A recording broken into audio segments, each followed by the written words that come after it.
I wanted to come into the season positively. Yeah. I was expecting to see more exciting racing, but the regulations obviously don't make sense. They're obviously dangerous. It is boring, and it's important to be able to change your mind with new information. Welcome back to Mania Onboard, the F1 podcast. I am Manon. I'm Maya. And together we are here to discuss the Japanese Grand Prix 2026.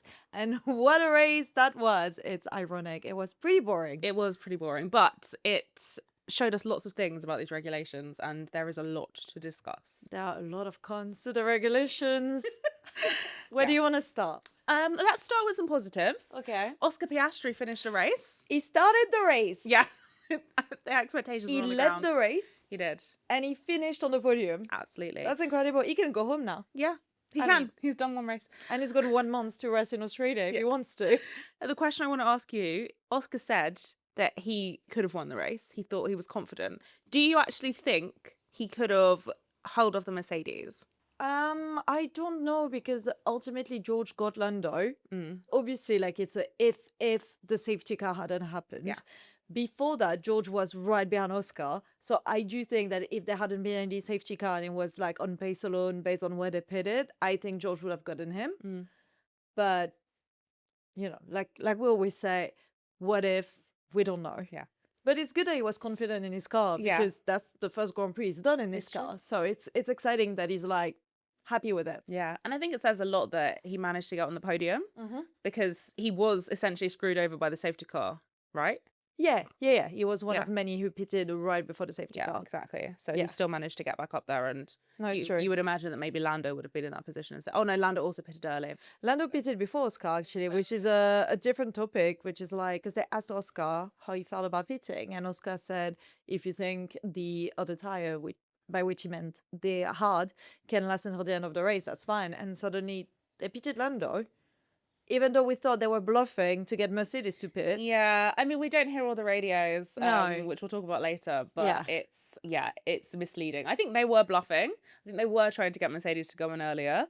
But yeah, it was definitely an overcutty race. And a quick one, what happened to Lewis Hamilton? Do you know? Towards the end of the race? I don't know technically what happened to him. He had a really strong start of the race and he just sort of fell back. Yeah. I do think that both Ferraris started off strong and then it kind of fell away, which we Yeah. are seeing. But it was nice that we didn't see that with McLaren, that they were vaguely able to keep up with the Mercedes, that they didn't completely fall back. Because the last couple of races we've seen Ferrari ending up miles behind them. Yeah. Because they fall off towards the end. Yeah, it was exciting to see Mercedes, McLaren, and Ferrari. Like, you had those two little trains with Yeah. the exact same position of Yeah. like teammates. It was quite cool. All right, moving on to something not as fun. The Ollie Bearman crash. Yeah, that was very scary. It was very scary. It's the sort of crash that we expected. Well, not we expected. I'm not They an expert, expected. but they expected to happen. Yeah. Ollie's fine. We're lucky that it happened on a track where there was space. And a lot of people are saying, obviously it's awful, the reason we're not going to Jeddah, but people are saying, thank God we're not going to Jeddah because it's pretty unsafe. Yeah, but I mean, Miami is a street circuit too. It's like very tight, narrow. Yeah, that's true. Tight walls, narrow track. Yeah, at least if it's not Jeddah, it's going to be Baku, it's going to be Miami. Like, yeah, they're not going to resolve that specific problem in a month. No, so they don't. it's a bit worrying, especially because apparently they mentioned it in their driver briefing on Friday night. Several of them mentioned it. yeah. And while Ollie Bearman is fine, watching a driver limp out of a car and not being able to walk by himself, like, it's quite rare that drivers are not able to just walk away and be Yeah. fine. Yeah. So it was worrying. It Yeah. was uncomfortable as well to watch. Yeah, it 'cause you sort of was. assume that the crashes are often impressive, but the drivers are fine. Yeah. And today I was worried. Yeah.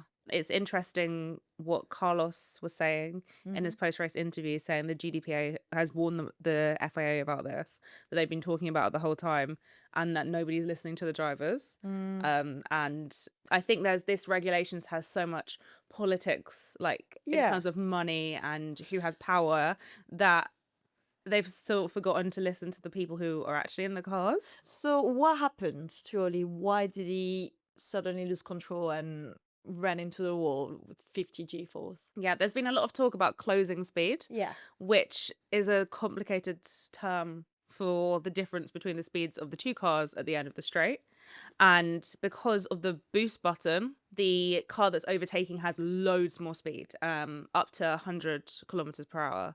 Ollie was about 50 kilometers per hour faster. So imagine if they were actually 100 kilometers per hour faster, how dangerous that could be. Yeah. I think there's something around when the clipping starts or when they start to brake, they haven't quite got it right in terms of when that's meant to happen. And there's no warning of when that happens. He said in his post-race presser with F1 TV that they had talked about how they had to be lenient and be more careful because of that. Yeah. But to me, it says, oh, when you're losing battery and attacking a corner, you have to leave the space to be overtaken, which really goes against racing. Yeah.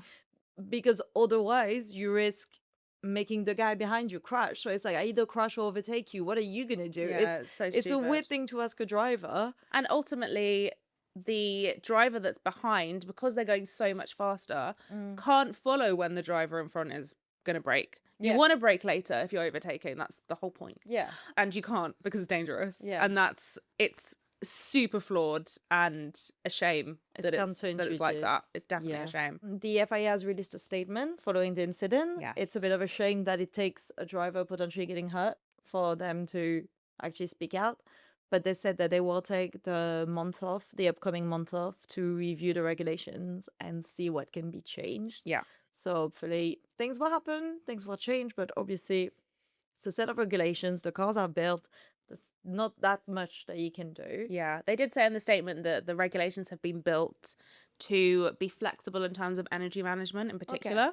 But how flexible, we'll see. And Bernie Collins actually brought up the fact that one of the things they will be looking into is fuel flow rate, which is increasing the amount of fuel they use compared to the amount of battery, so it no longer being 50-50.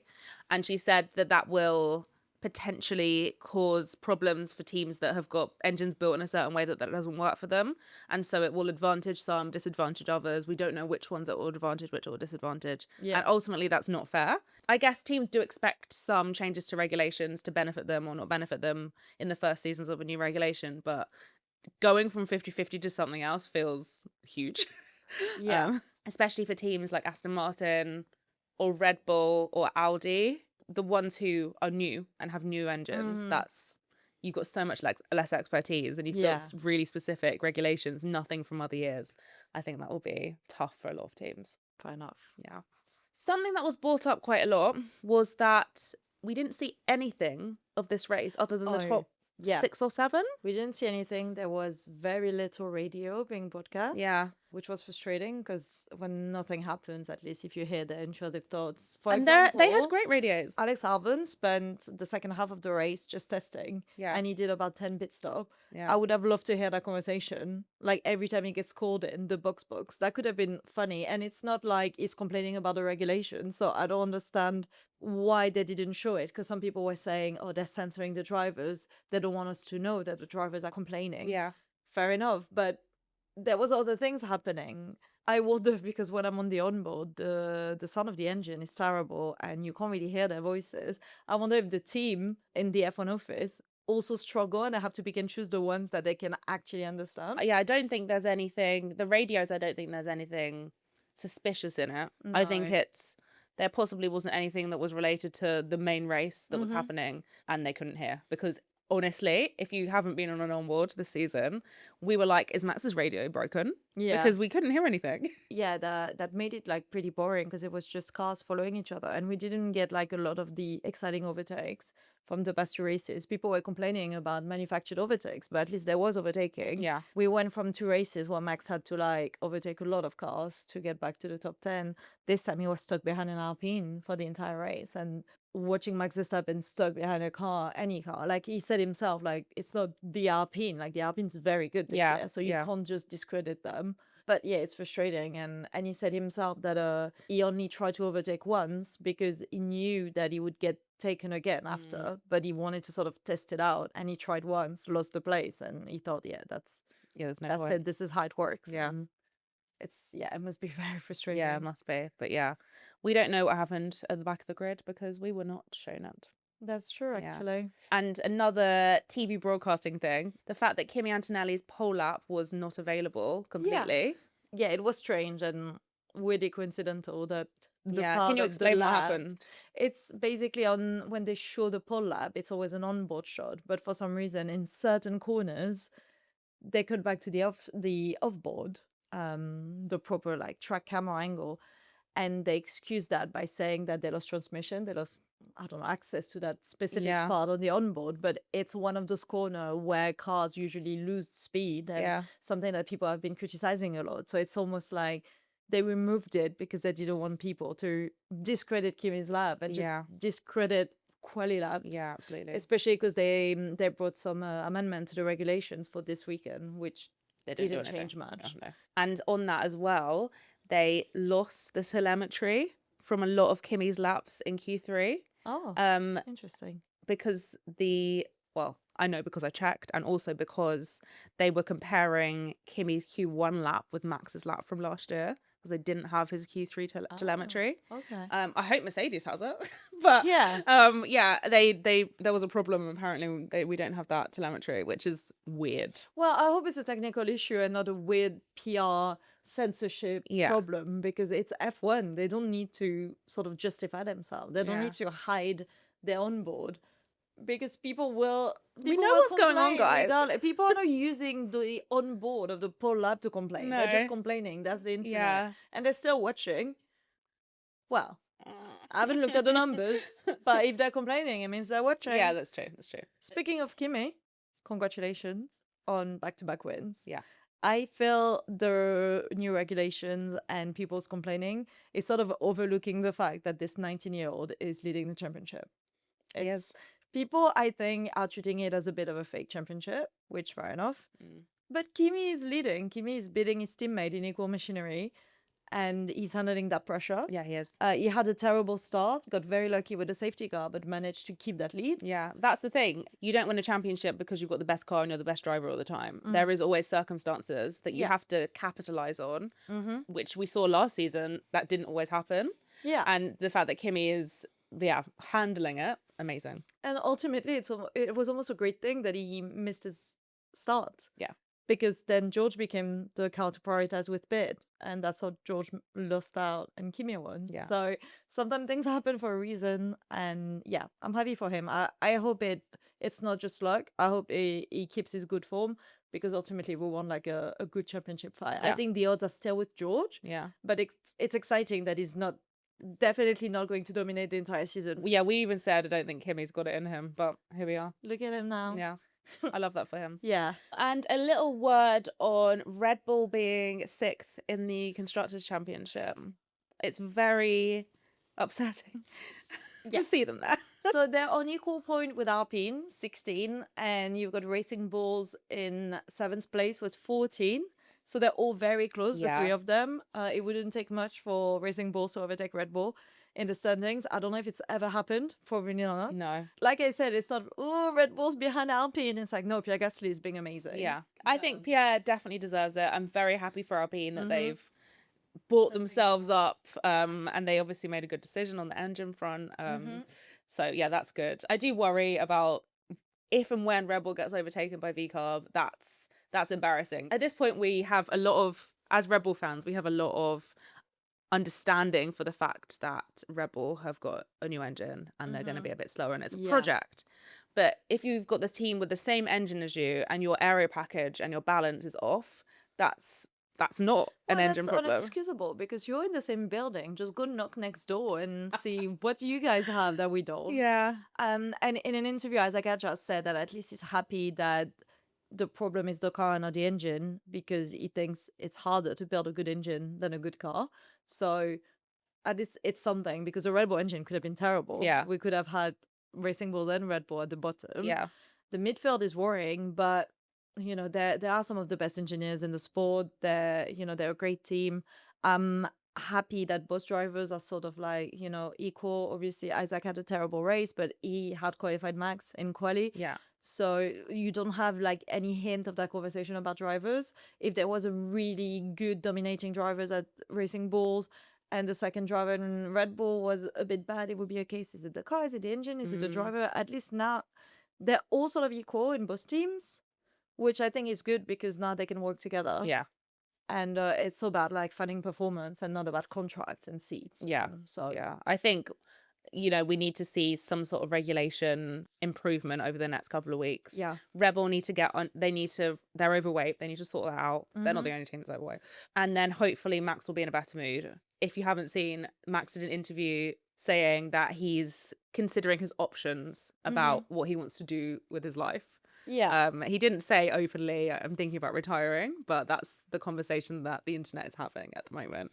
And I'm not surprised, to be honest, because he's been very vocal about not liking these regulations for years. I mean, I guess if he starts winning, maybe he'll be having a bit more fun, but I don't even think he will. No, he actually said that obviously people don't have to believe him because it's easy to assume, it's because he stopped winning, he doesn't like it anymore. Yeah.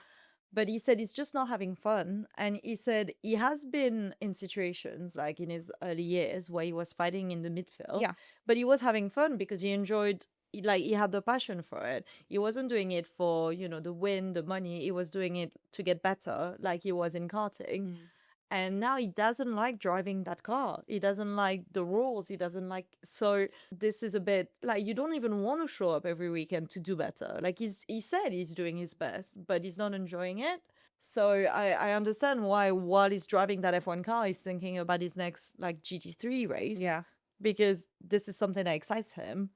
And I'm not saying he's old because he's not. But he started very young. He's been here for like, over 10 years. Yeah. So if you're not having fun, if you've got all the records you need, then you will consider your option because you want to be home with your family, with your friends. You want to deal with the Verstappen racing teams. So, but I also think that this is a typical Max move, telling F1, hey, I'm going to leave if you don't get your shit together. I can swear, it's my podcast. Because we've seen it in 2024. When he didn't want Helmut Marko to be fired. Yeah. And he started looking at Mercedes, saying, I'm considering my options. Red Bull kept Marko. Suddenly, Max was as loyal as it gets. Last year, same. He wanted Horner gone. He looked at Mercedes again. He was hinting. He was seen next to Toto's boat in, what was it? Sardinia. In Sardinia. What a move.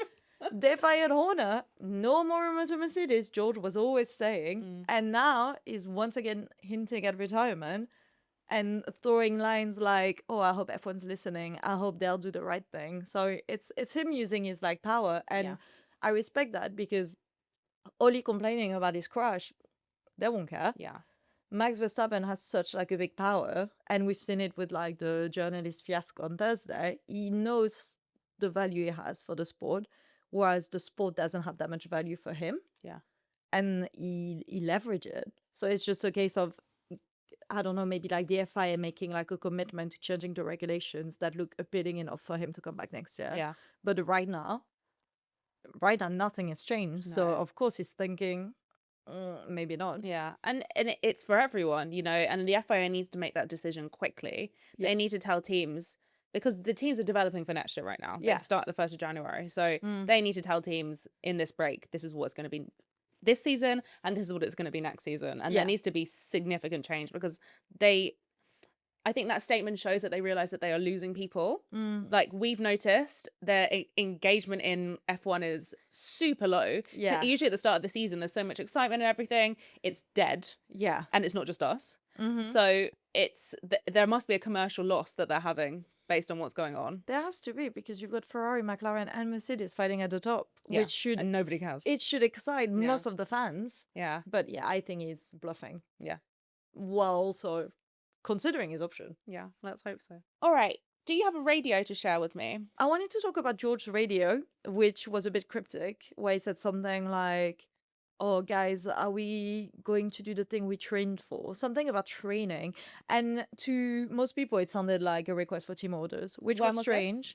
It was after the safety car, so George was really frustrated because he felt like he had missed out. And I guess I don't know what he was asking for, because realistically there was 3 cars between him and Kimi. Yeah. So what did he want? I think he was asking to know when Kimi was going to go. So he was basically asking, will Kimi restart at the point that we've been practicing on the sim? Oh. And so it wasn't team orders. He was asking for knowledge on Kimi's race. Okay. And he was told, I'm not sure. Yeah, because it's Well, I Kimi's race. Yeah, but that's a fair question. I don't know if it is. No, Because, but why not? yeah, ask, but Just try it. yeah, why would... And it's always like those radios are always hinting at something. It's like, oh, can you guys help by giving me intel? Yeah, that's And he true. was told, and his engineer is on his side. It's not like all of Mercedes against George. His engineer said, oh, that's not something we're discussing. Yeah. Kim is going to do what he wants. Yeah. So and ultimately, it's in Kimi's interest for George not to make up places. yeah, that's the George problem. is his biggest threat. Yeah, they're each other's biggest rivals Yeah. right now, so they're not gonna play the team game. No. Because I feel at this point the constructor is guaranteed for them. Yeah, there's no need for it. Yeah, no, that was interesting. It's very George. Now, moving on to the comedy club. Yes. I have a couple of things that I thought were funny. Firstly, Max breaking the media pen was hilarious. Yeah. Why did you decide to kick that pillar? I don't know. Maybe there was something on the floor. I don't know. But he broke it. And everyone thought it was hilarious.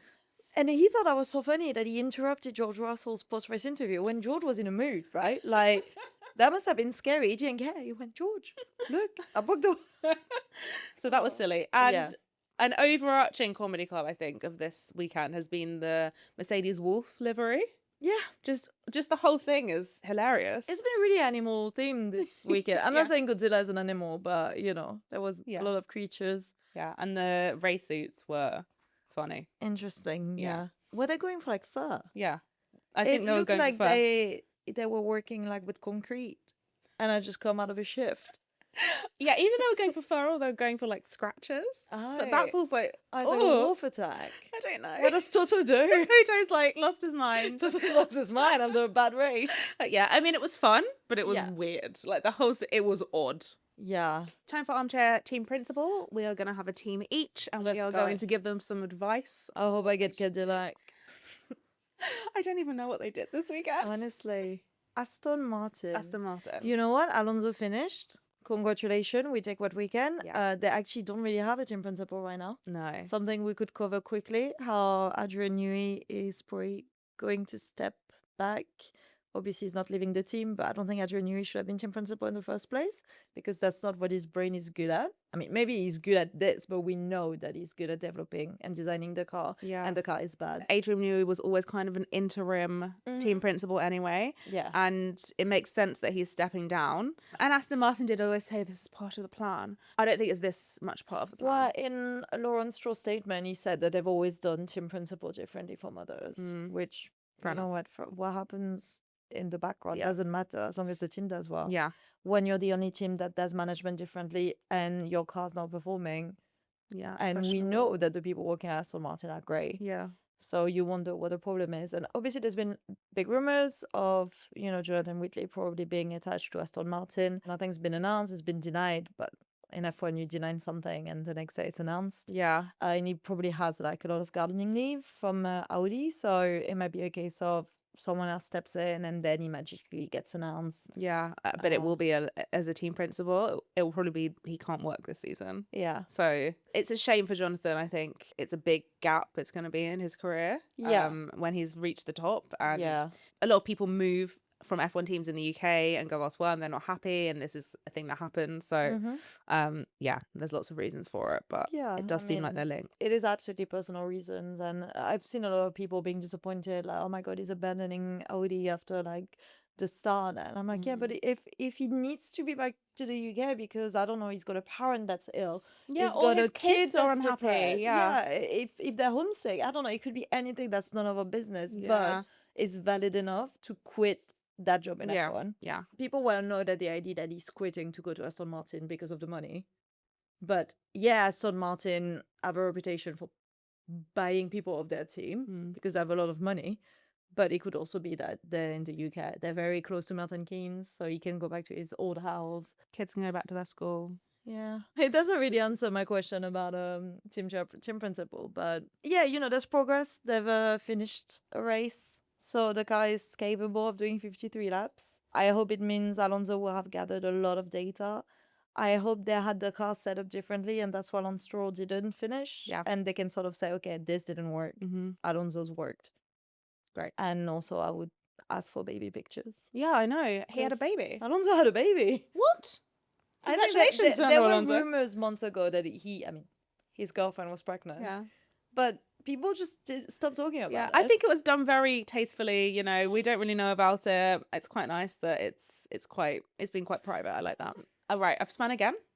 Okay. I've got Mercedes. You're the wolf in the room. Yes, my main concern for Mercedes is that there's this big gap there's a big gap in races, which I think is going to benefit everybody else but them, because they're already They're already at the top. They're at the top. There is definitely a limit to obviously they've not reached the limit of the regulations, but everyone's going to copy them. Yeah. Basically, and I think they're How kind do of you sitting keep ducks. Yeah, because you don't know which direction to go. How Yeah. do you reinvent yourself when there's nothing wrong with Yeah, you? If so- it ain't broke, don't fix it. Yeah. Whilst everyone else is broken. It's easier to fix something that's broken than to improve something that's great. So I would show up in Miami with 2 setups to try, just in case someone, Yeah. and I hope that they do. I don't see why not, because I they've hope got they time have now. a But direction that they're Yeah. still like following and hope for the best. I do think they need to not sit on their laurels. They can't sit and think that they're okay. Do you have a hot take? Do you remember your hot take? My hot take is that journalists coming up to cry about Max kicking out a journalist, I don't want to say they don't know what they're talking about, because it's literally their job. Yeah. But I think people need to understand that this wasn't a press conference. It was in the Red Bull hospitality. It's people they let in to ask him questions, and he's entitled to decide who he wants to talk to. Him deciding not to talk to a British journalist because he laughed at him and Max felt disrespected is really his right. And I hate that people are using it to, like, there was an article in the Daily Express, that like Max can't do this. Yeah. And someone threatened a boycott of Max. And I thought, do you realize what I would do? He would be so happy. You would make his dream come true. So they need to realize that Max doesn't need press, but F1 needs Max. So, I mean, obviously that's not a hot take, but it seems like a lot of people struggle with that concept. Yeah, I think people need to understand that it is the same situation that Lewis Hamilton walked out of a press conference because of the same guy, and it was a private Mercedes hospitality press conference. And I'm sure there was lots of problems around it at the time. Reading the articles of what happened back then, people were not happy about it. Yeah. But this is something that has been done by other drivers before about the same journalist. And if you actually look at the questions this guy asked, I think in the past he's asked, Lewis if there was something particular about the way Max overtakes, and Lewis said, I don't agree with that. he doesn't take the bait. He was basically being asked to bash Max, and he said, no, I'm not interested. Yeah. But there's also the fact that, Max said, I've been asked about the incident in Spain many times. I've replied. So we know his opinion on it. It's the fact that you bring it back up after Max has just lost, and you grin and you laugh in his face. And Max has said several times, the camera is only on me. You can't see the way he looked. So it's not even about the question. It's a delivery. It's the I am rage baiting you, and Max won't be rage baited. My hot take is that the FIA is going to introduce some reactive regulation changes that very unfairly advantages some teams and disadvantages other teams, and it is going to cause a coup amongst the teams. And Fun. I think it'll be fun for us to watch. So see how they react. Yeah, but I think they are at a point where they need to do something quick, and maybe they prepared. Maybe, as they said, they prepared to be able to make changes, but I think that they'll do some things that will annoy some and make some people very happy. And that will be very annoying, because ultimately this is all just about money. Winning a race is about money. So yeah, it's going to be very interesting to see. They have to do something, and I think that was what's going to happen. Yeah, that's fair. Yeah. Let's get to some takes which are not ours. These do not belong to us. The first one is just Max leaving F1 crying emoji. We don't know that yet. We don't know. I'm telling you, he's cooking. And somebody else said Max is not staying till the end of the season, with a laughing emoji. Different No, vibes. I think Max will finish the season. Yeah. Because we've said that last time. Like, he wouldn't just abandon his team with nobody else to step in. And also, it's a project that they're working on together. Like, it's a team effort. And he keeps saying, I love working with the team. They're my second family. Like, he's used that wording this weekend. Yeah. Talking about them as family. So that's why when people are like, oh, he's going to go to Mercedes next year. He's not going to go to a team just because they're winning if he doesn't enjoy the sport. And Mercedes have the same type of car. They also have the battery management. They also have the stupid overtakes. Yeah.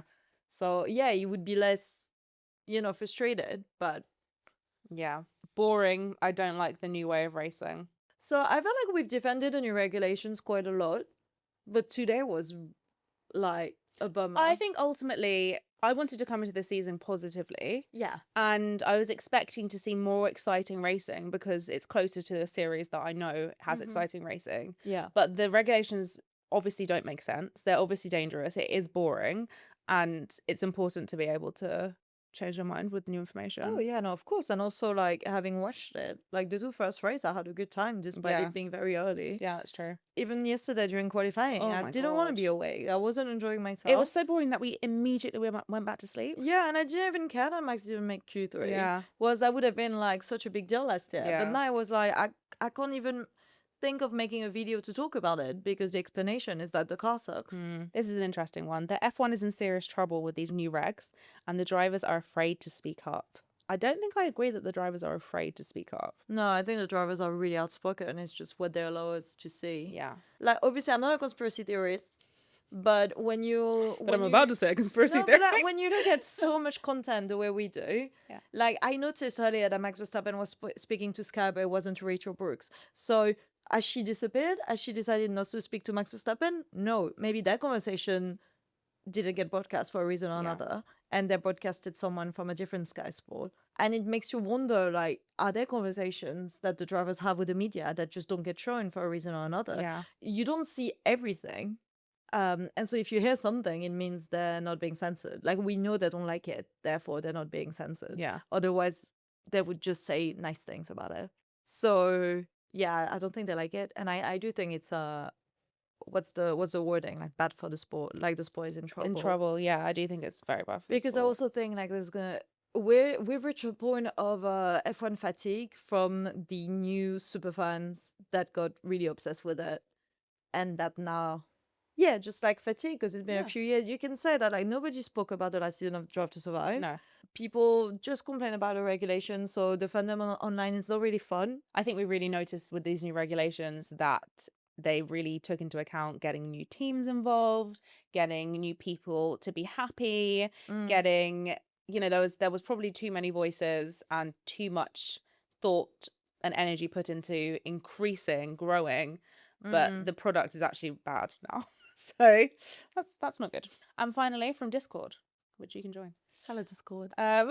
Alonso said that overtakes these days are accidental since you find yourself with a higher battery than the car in front. We've seen this a lot.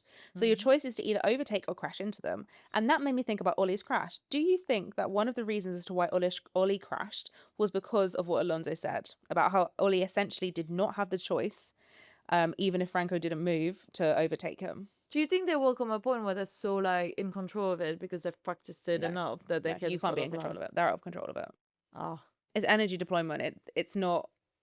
Oh, it's literally like a mushroom in Mario Kart. It's like a mushroom in Mario Kart. It's like cars on ice. Yeah. It feels like it. It's like, Does feel like cars on ice. No, but like all the crashes they've had feels like they just completely lose control of the car. Yeah, they lose. It's because they have unpredictable energy deployment during those points, which may fix, but may not. May not. So yeah. Yeah. It's not good. Well, I mean, I hope now they have like because Alonso said that and you can leave it or take it, but now we have a clear example of it happening. And obviously the FIA had it noted, but it never went to investigation, so it wasn't Franco's dirty air. No, I think they didn't investigate it because they would have had to own up to it a little bit. Oh, because interesting. Well, it would have been because she's not a conspiracy theorist. No, because it wasn't investigated. There wasn't an FIA file for you to look at. Yeah, no, now that's true. The steward had nothing to say about it because it wasn't investigated. If you investigate it and say, "Oh, it wasn't Franco's fault," then you have to assume that it was the fault of something else. It's not just Ollie's car that just flew. Yeah. And if you investigate it, then do you need both drivers to come in and talk about it? So that's the thing with the investigation. So the thing, if you don't investigate it, you're like putting it under the rug. Yeah. Ultimately, it shouldn't have been investigated because Franco was on track. He wasn't weaving. He wasn't doing anything weird. He doesn't have to give Ollie space. But as you said in the briefing, they said we need to give each other space, and Franco didn't. But it's within the rules. So why would you investigate it? Yeah, it's not a gentleman's rule. No, exactly. Well, yeah. So yeah, everyone's a bit depressed, I think, and I think we're all welcoming the break. Yeah, which is sad because it's only been 3 races. It's supposed to be the part of the season where like last year we had like 3 winners, and it could be anyone at McLaren. Yeah. Like, Max was there. Like, it was such an exciting time. Yeah. We just wait with bated breath for the FIA to make some decisive changes. Do you think we'll know about it before Miami, or will it be a conversation for teams only? I think we'll know about it because it will leak. Fair enough. Journalists, stop worrying about Max. Do your job. Leak the info. But yeah, I think it will be internal, obviously, but Yeah. it will know about it. I look forward to it. I actually don't mind Miami. It's a fun track. It's in the evening, so it's a nice. Oh, guys, we're so excited. You know, maybe we can learn to appreciate this new version of the sport in the next month. Yeah. Maybe not. I think, you know, it's not been long and the FIA has had to release a statement, so it's not good. But thank you for watching / listening to the podcast. We're very excited to be back in a month's time with, I'm sure, loads to discuss. Exactly. If you want to speak to us in the meantime, you're welcome to join our Discord. We have a lot of fun there. And otherwise, you can find us on social media, Instagram, TikTok, at Mania Onboard. And please subscribe if you like those videos. Bye. Bye.